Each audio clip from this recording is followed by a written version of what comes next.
Press the clean button for 3 seconds to enter the bag replacement mode. Adjust the machine to the bag replacement angle. Open the collection bin.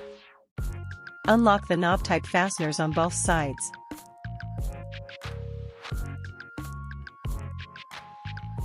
And remove the garbage bag.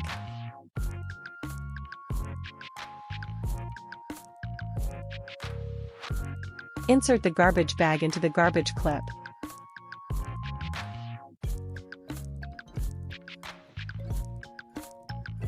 Install the garbage bag clip with the fitted garbage bag into the ball compartment. And turn down the knob-type fasteners on both sides to lock the garbage bag clip. Fold the bag slightly, and close the compartment door.